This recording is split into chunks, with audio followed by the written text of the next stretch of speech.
The Aorere Catchment project was established in 2006 to improve the quality of water in the district.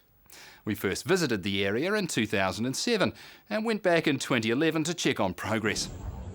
The project has been an outstanding success and everyone involved now understands the land-water equation.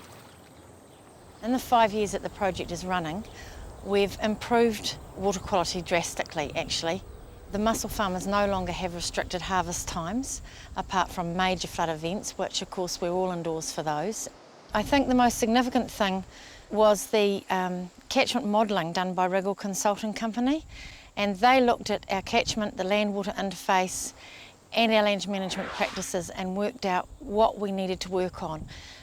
The key thing they identified is that in the Aorere, our water quality issues were bacterial.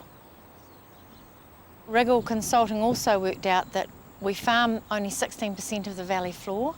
It is an intensive pastoral land, and even if we switched to beef farming, we'd still have this water quality issue because our issue is focused around small to medium rainfall events and the direct runoff of water into the waterways.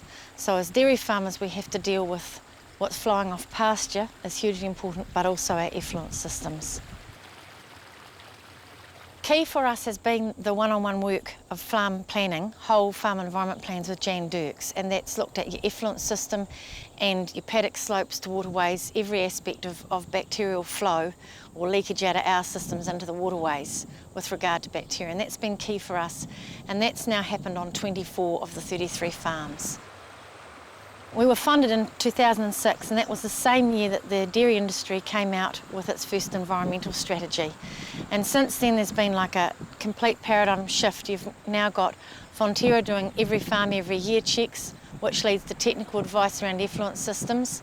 And we've now got Dairy NZ release their code of practice around systems and equipment for effluent. So it's really the amount of tools available to farmers have changed terrifically as well. So how long did it take you to fill this one trench, Robert? A year and a half. And you've got how many cows? 680. 680. The project worked under the ethos that farmers are the experts on their own land, but in this day and age there needs to be a solid scientific base to management decisions on the land, and so our role was to get experts in to work with the farmers to come up with realistic solutions to real farm problems that would work on the individual farms. Through many field days and events, we came up with 3 major best management practices that work in this area to deal with the pathogen problem, and that was to keep stock out of streams, have enough storage and have low rate effluent application. And there's been multiple ways of doing all of those, and the farmers are well on their way to having a lot of that done. This creek comes down here. Yeah. When we came down here and looked across, it was all along over the road in most of the places, and you could actually see the river above the level of the paddocks. Mm.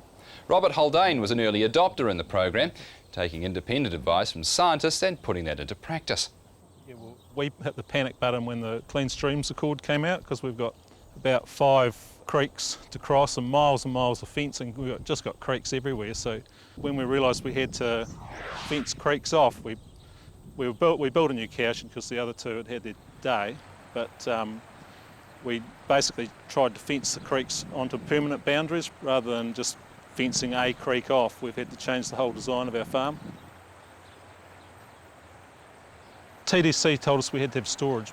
We used to pump direct out of our little sump, so through a travelling irrigator. It cost us about $50,000 to convert. We used our old system and extended, so it's probably not a true cost, but yeah, each farm's different.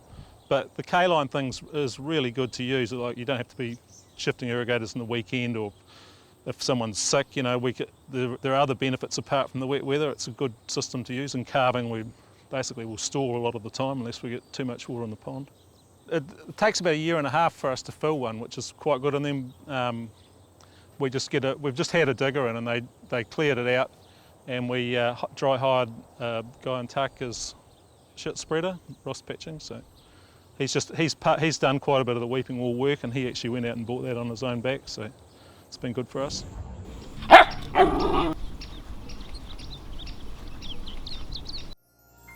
This program was made with funding from New Zealand On Air.